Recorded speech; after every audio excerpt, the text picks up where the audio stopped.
Good morning students. I am Payal from Vishish Public School, Una. Today we will discuss question answers of chapter number 5, the fundamental unit of life. So the first question, can you name the two organelles that contain their own genetic material? ऐसे दो हमें organelles के नाम बताने हैं जो कि अपने genetic material contain करते हैं. तो आंसर क्या है? Mitochondria and plastids. This is the answer.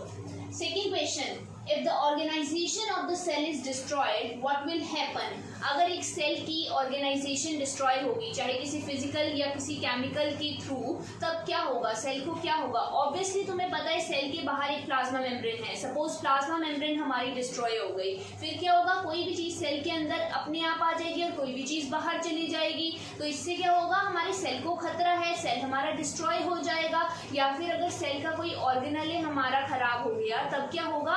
उसके मतलब प्रॉपर ऑर्गेनले वहां प्रेजेंट नहीं हुए, तो क्या होगा? हमारे ऑर्गेनले जो भी काम करते हैं, जैसे कि हमारा माइटोकॉन्ड्रिया एनर्जी प्रोवाइड करता है, तो माइटोकॉन्ड्रिया एनर्जी नहीं प्रोवाइड कर पाएगा. गोल्जी एपरेटस प्रोटीन्स को ट्रांसपोर्ट नहीं कर पाएगा. इस तरह से अगर कुछ भी ऑर्गेनाइजेशन हमारी सेल की खराब हो जाती है, सेल हमारा डाई कर जाएगा. तो कोई भी सेल का ऑर्गेनल अगर हमारे उसमें डिस्टर्बेंस आई तो सेल के डाई होने के चांसेस है. सेल डाई हुआ तो फिर क्या होगा?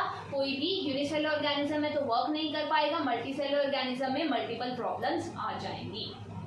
Third question is why are lysosome known as suicide bags? जब मैंने तुम्हें लाइसोसोम्स के फीचर्स करवाए थे उस टाइम पर मैंने बताया था लाइसोसोम को सुसाइडल बैग क्यों कहा जाता है. लाइसोसोम तुम्हें पता है हमारी बॉडी का वेस्ट डिस्पोजल सिस्टम होता है.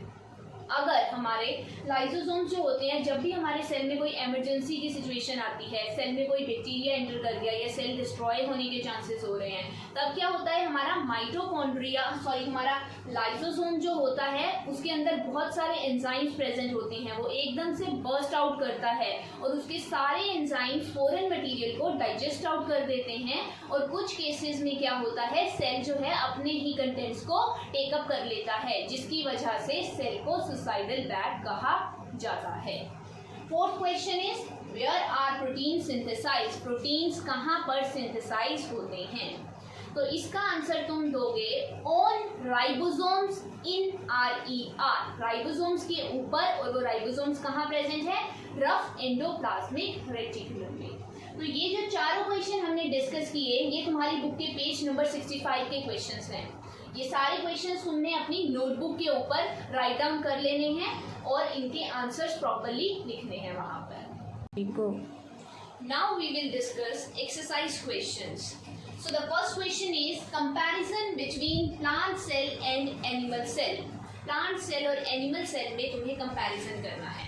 तो plant cell में तुम्हें पता है cell wall present होती है, animal cell में cell wall present नहीं होती है. जो plant cell होते हैं उनका वैक्यूल बहुत बड़ा होता है, they have large vacuole. But जो animal cells होते हैं उनका वैक्यूल क्या होता है? स्मॉल होता है. जो हमारे एनिमल सेल है उनमें एक सेल ऑर्गेनले जिसका नाम है सेंट्रियोल. ये सेल ऑर्गेनले प्रेजेंट होता है, बट प्लांट सेल में ये प्रेजेंट नहीं होता है. तो ये कुछ हमारे प्लांट सेल और एनिमल सेल के डिफरेंसेस हैं. बाकी तुम लोगों के लिए होमवर्क है. If you get more points then you have to write those points also in the answer. Second question, how is prokaryotic cell differ from eukaryotic cell? Prokaryotic cell जो है यूकैरियोटिक सेल से कैसे different है? ये question मैं तुम्हें पहले करवा चुकी हूँ. मैंने बताया था प्रोकैरियोटिक सेल हमारा क्या होता है? उसका साइज स्मॉल होता है, यूकैरियोटिक सेल का साइज लार्ज होता है. प्रोकैरियोटिक सेल में एक हमारे क्रोमोसोम होता है, बट यूकैरियोटिक सेल में मल्टीपल हमारे क्रोमोसोम्स प्रेजेंट होते हैं. प्रोकैरियोटिक सेल्स जो होते हैं उसमें मैंने तुम्हें क्या बताया था? सेल ऑर्गेनले एब्सेंट होते हैं, बट यूकैरियोटिक सेल में सेल ऑर्गेनले प्रेजेंट होते हैं. जो हमारे प्रोकैरियोटिक सेल होते हैं इसमें एक और चीज है, nucleus is not well defined, but in eukaryotic cell nucleus is well defined. तो ये कुछ आंसर्स में तुम पॉइंट्स लिखोगे. Third question, what would happen if plasma membrane rupture?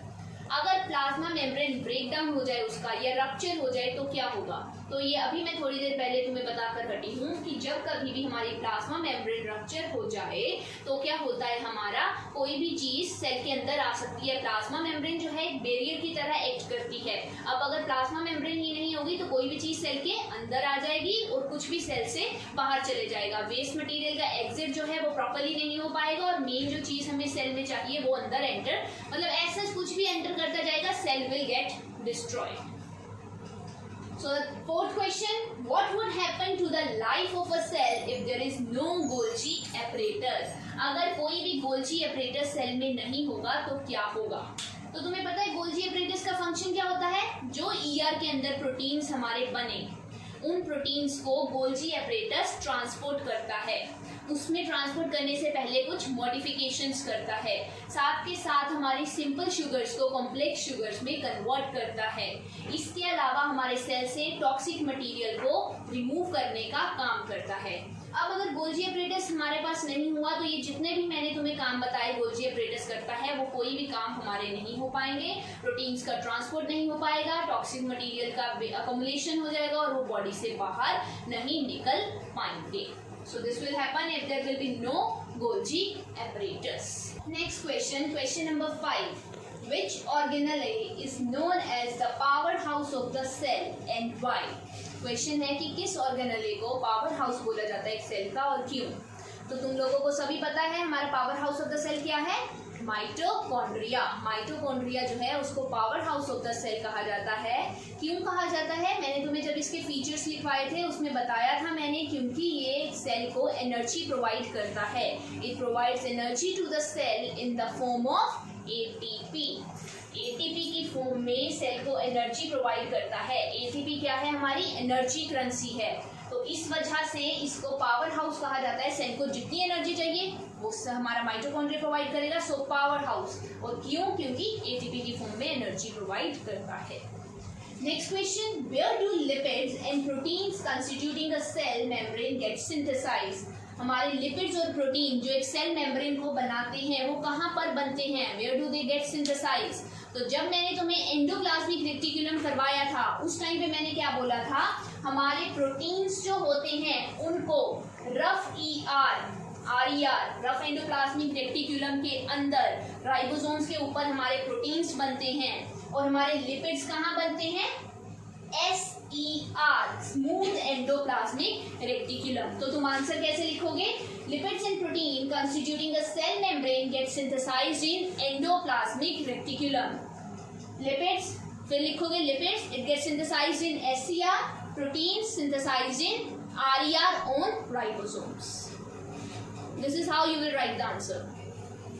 Next question, question number 7. How does an amoeba obtain its food? Amoeba अपना food कैसे लेता है? ये मैंने तुम्हें ऑलरेडी प्रोसेस बता दी हुई है। मैंने तुम्हें क्वेश्चन लिखवाया था एक्स्ट्रा क्वेश्चंस में, व्हाट इज एंडोसाइटोसिस, उस टाइम पे मैंने ये बताया था। तो तुम लिखोगे answer, amoeba get its food through a process called endocytosis. Endocytosis में मैंने क्या बताया था? अमीबा जो होता है वो अपनी बॉडी के ऊपर सीडोपोडिया फॉल्स, हमारे वो पैर फॉल्स फीट जिसको बोलते हैं, वो बना लेता है। Pseudopodia will form on their body and through which it gets food, and उसको अपने फूड वैक्यूल के अंदर लेकर आता है और उसको फिर अपने डाइजेस्ट करता है, खाता है। तो क्या करेगा? Through the process endocytosis it will form pseudopodia on its body and pseudopodia will capture the food and bring it inside the food vacuole. Clear?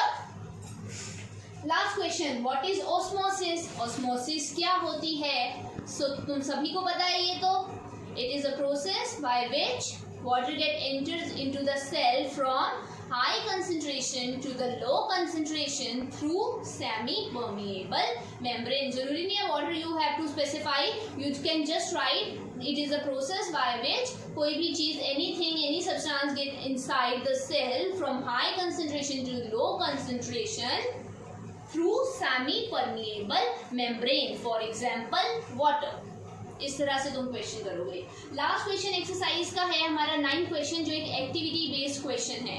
You can perform that activity and can see the result. किस तरह से हम एक cup में sugar लेंगे, हमारे salt लेंगे, then potato उसके अंदर डालकर किस तरह से हमारा वो प्रोसेस होती है, क्या होता है उन कप्स के अंदर। So you can do that activity.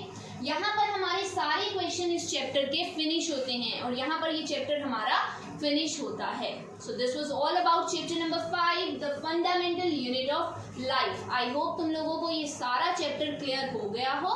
अगर फिर भी तुम्हें कोई डाउट्स हैं, कुछ समझ नहीं आता, you can go through my videos again. दोबारा मेरे चैनल पर जाओ, अगर किसी ने सब्सक्राइब नहीं किया है you can subscribe there from bell icon and then you can get all the videos and you can listen them again and again, जितनी मर्जी बार तुम चाहते हो।